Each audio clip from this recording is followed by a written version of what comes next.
বীজপুরে অধর্মের সঙ্গে ধর্মের লড়াইতে ধর্মই জয়ী হবে বললেন সুদীপ্ত দাস। বীজপুরে অধর্মের সঙ্গে ধর্মের লড়াই হবে, সেই লড়াইতে ধর্মই জয়ী হবে। সোমবার বীজপুর কেন্দ্রের বাগমোড়ে একটি অনুষ্ঠান বাড়িতে কার্যকর্তা সম্মেলনে যোগ দিয়ে এমনটাই বললেন বীজপুর কেন্দ্রের বিজেপি প্রার্থী সুদীপ্ত দাস। তিনি বলেন, বীজপুরে ধর্মের সঙ্গে অধর্মের লড়াই হবে। দুর্যোধন ও দুঃশাসনের মতো বাহুবলীদের সঙ্গে অত্যাচারিত, নিপীড়িত ও লাঞ্ছিতদের লড়াই হবে, কিন্তু অধর্মের সঙ্গে ধর্মের লড়াইতে ধর্মই জয়ী হবে। দুর্যোধন দুঃশাসনিত এ লড়াই, বীজপুরের লড়াই ধর্মের সাথে অধর্মের লড়াই। একদিকে কৌরব পক্ষ অনেক বড় সেনা, 100 ভাই, অনেক সেনা, আর একদিকে ছোট্ট পাণ্ডবরা ছিল, কিন্তু তাদের পক্ষে ধর্ম ছিল। ওদিকে দুর্যোধন দুঃশাসন, দেখুন কত বড় বাহুবলী, 4 ভাই 5 ভাই, তাদের অনেক বড় পরিবার, তাদের আত্মীয় পরিজন, তাদের অস্ত্র শস্ত্র, ঘোড়া, হাতি, পুলিশ, সবকিছু।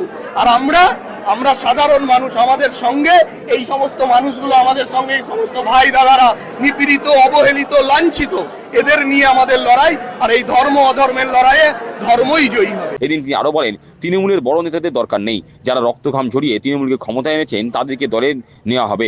তাছাড়া নতুন প্রজন্মের শিক্ষিত তরুণ তরুণী রাজনীতিতে এনে রাজনীতির মান বাড়ানো হবে। সুদীপ্তর কথায়, তৃণমূলের চাকচিক্য নেতাদের যোগদান করিয়ে লাভ নেই। বুথ স্তরের কর্মী যারা রক্তঘাম ঝরিয়ে তৃণমূলকে মজবুত করেছিল তাদেরকেই প্রাধান্য দেওয়া হবে। আমাদের বড় ভাঙন বলতে যদি আপনি বড় নাম বোঝেন, আমরা নামের পিছনে দৌড়াচ্ছি না তো। আমাদের ভার দরকার নেই, ধার দরকার। আমরা তাদেরকে জয়েন করাবো যারা ঘাম রক্ত ঝরিয়ে মাটির সাথে মিশে থাকে, যাদের ঘাম রক্তের বিনিময়ে কোনো পার্টির পতাকা পতপত করে উপরে ওঠে, যাদের ঘাম রক্তের বিনিময়ে কোনো দল সরকারে আসে। যে মানুষগুলো তৃণমূল কংগ্রেসকে ঘাম রক্ত ঝরিয়ে ক্ষমতায় এনেছিলেন, সেই মানুষগুলো আমাদের লক্ষ্য। আমাদের লক্ষ্য তৃণমূলের কোনো নেতা নয়, কারণ নেতাদের বাড়ি গাড়ি অনেক কিছু হয়েছে, সাধারণ কর্মীরা অন্ধকারে থেকে গেছে। আমাদের লক্ষ্য নতুন প্রজন্ম, যে প্রজন্ম রাজনীতি করেনি সেই প্রজন্মকে রাজনীতিতে অংশগ্রহণ করানো, রাজনীতির মান বাড়ানো। যে শিক্ষিত সমাজ, যুব সমাজ রাস্তায় নামবে, কারণ রাজনীতির মান উন্নয়ন ঘটাতে হবে। কারণ যে রাজনীতিতে আজকে রাজনীতির মান নিম্নগামী, অশিক্ষিত কুলাঙ্গারের রাজনীতি ভরে গেছে। আজকে বিধায়ককে দেখেছেন আমাদের বীজপুরের, এটা আমাদের লজ্জা না? হয়তো এবার তিনি হারবেন, কিন্তু এটা কি করে আমরা ভুলবো যে 5 বছর উনি আমাদের এমএলএ ছিলেন? কি এমএলএ ছিলেন যে একটা উচ্চারণ, বাংলা উচ্চারণ সঠিক করতে পারে না, আর বাঙালির কথা বলেন।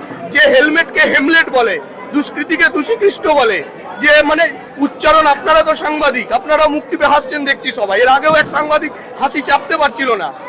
তো আমি বলছি, অশিক্ষিত হওয়াটা কোনো অপরাধ নয়, হতেই পারে। উনি ছোটবেলায় ওনার যা কর্মকাণ্ড, সে কর্মকাণ্ড, কারণ ওনাকে লোহা চুরিতে ব্যস্ত থাকতে হয়েছে, ওনাকে সাড্ডার গদি চালাতে ব্যস্ত থাকতে হয়েছে, ওনাকে চুল্লু বেচতে গিয়ে ব্যস্ত থাকতে হয়েছে, ওনার বেড়ে ওঠা হয়েছে এইসব দিয়ে। ফলে স্বাভাবিকভাবে উনি পড়াশোনার সুযোগ পাননি, ঠিক আছে, তা নিয়ে কোনো আপত্তি নেই। সবাইকে খুব উচ্চশিক্ষিত হতে হবে এরকম ব্যাপার নয়, কিন্তু কথা হচ্ছে উনি আবার অন্যকে অশিক্ষিত বলে। মানে এটা একটা অদ্ভুত ব্যাপার। মানে আমি যে নিজে উচ্চারণ সঠিক করতে পারে না, তো এটা হচ্ছে রাজনীতির মান নিম্নগামী। রাজনীতির মানটাকে বাড়িয়ে তুলতে হবে, শিক্ষিত ছেলেদের রাজনীতিতে আনতে হবে।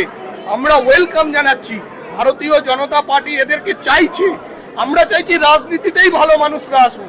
যদি একটা ভালো ছেলে রাজনীতি করতে আসে, যদি অন্য দলও করে, আমি তাকে অ্যাপ্রিসিয়েট করবো। হ্যাঁ ভাই করো, চলো, তোমার সাথে আমার ডিবেট হবে, কথা হবে, যুক্তি তর্ক হবে। কিন্তু তৃণমূল কংগ্রেস একটা পচে গলে যাওয়া সংস্কৃতি, একটা চূড়ান্ত কি বলবো, একটা ভয়ঙ্কর প্রবণতা, খারাপ প্রবণতা, যে এই দলটাকে না সরালে বাংলা শেষ, বাঙালি শেষ। তাই আমাদের লক্ষ্য এই ধরনের মাটির সাথে মিশে থাকা মানুষদের নিয়ে পথ চলা। আমাদের চাক চমক, চাক চিক্ক, একেবারে স্নো পাউডার মেখে একেবারে চকচক করা মুখগুলো আমাদের লক্ষ্য নয়, আমাদের ঘামে ভেজা মুখগুলোই লক্ষ্য। তিনি জানান, যারা 1998 সাল থেকে তৃণমূলটাকে করেছিল, এদিন তাদেরকে বিজেপিতে যোগদান করানো হয়েছে। তার দাবি, বীজপুরে তৃণমূল নেতাদের উন্নয়ন হয়েছে, অথচ সাধারণ মানুষের কোনো উন্নয়ন হয়নি।